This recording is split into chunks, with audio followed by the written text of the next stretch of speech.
Actually, we are also managing the Alfa Nero. Are you managing Alfa Nero? Yes, and actually I bring the Mr. Yildirim. Oh, yeah, and I told them to buy the vessel. Yeah. Well, they've covered all sorts of spurious litigations. Yes. But some other time, the truth will always be the defense. They have even gotten an order from a U.S. court for disclosure. They opened the case against them also in Russia. Yes. They try to froze all their assets. Some told. Yeah, but they can't. Of Judge course. rejected. Of course. She's crazy. So Darren, they're going to freeze your assets next. You say you sold the boat, not the private.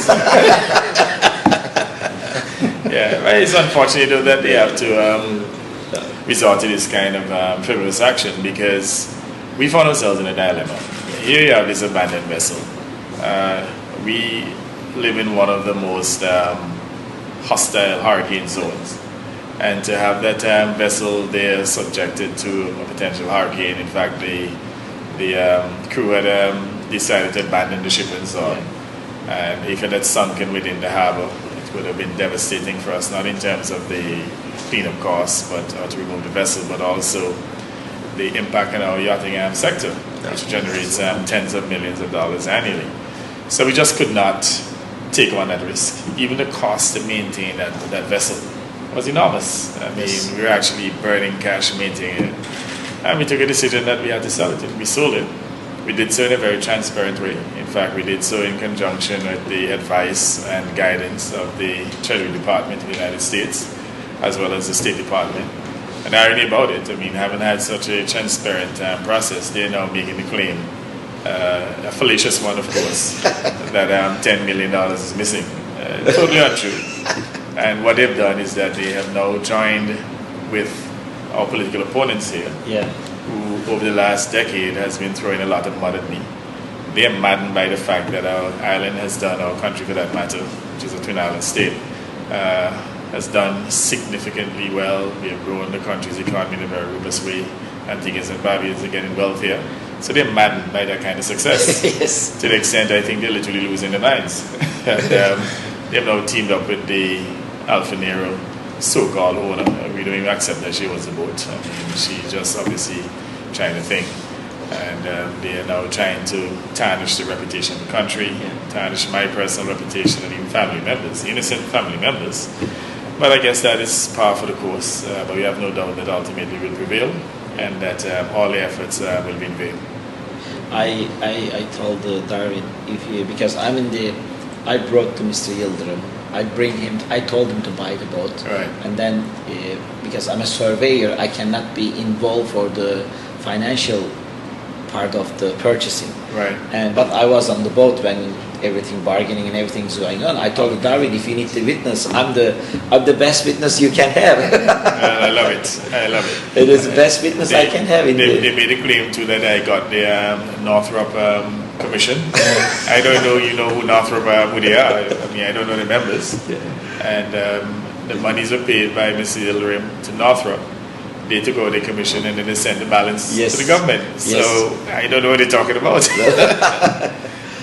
Now, one investigator contacted me and asked me the question. I said, "Why are you asking me these questions?" He said, "You are the one to survey the vessel." And I told him, "Do you know how much worth of the vessel?" I told him. He said, "No, that vessel, when we buy it, worth it 30 million. Not more than for 30 million. I'm glad Mr. Yildirim paid 40 million. And then also, until now, we spent 11 million euros for to maintain the vessel. We spent, and the 11 million boats going to the Europe right now, we're going to spend another 2 million. Oh, this is amazing. Do you have a copy of that survey? Yes, of course. We'd like to have it. Yes, because, sure. this is all part of our defense. Because they're also trying to argue that the value of the boat was 120 million and then we sold it at an undervalue. No. I recall Mr. Yildirim made the case that he would not pay more than 30 million because he had bought a similar boat for about 28 million. Yes. And it is through significant and skillful negotiations that we got up to 40 million. Yeah. At one point we said to him, when he was at 30 million, he's saying, "I'm moving." He said, "It's okay, fine. The boat can stay there." Yeah. So we did all we could to get the maximum value. And to hear you without any prompting, in fact, I wasn't familiar with you prior to this meeting. Yeah. And to hear now that you've confirmed that you surveyed the boat and you placed a value in it at 30 million, and then we got 40. Yeah. This is just music to my ears. And Yeah. you know, Yeah. It is, Mr. Prime Minister, and of course, and the real story is, and first Mr. Yildirim wants to buy the boat, and I contacted Northrop Johnson, and I told them to please find out I can come and visit the vessel. They arranged me to come and visit the vessel. After I visit the vessel, and I find out this vessel is not sellable. It was completely gone, and then I bring special team from another vessel.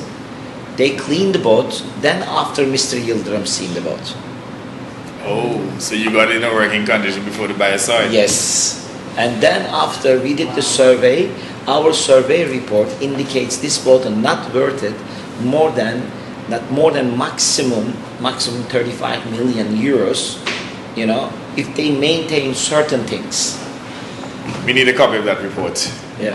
Well, we have survey report. So we Darren, can I'm going to provide. task you the responsibility to get a copy of the report. We can. But I'm just so happy to hear this, and again, it strengthens our case.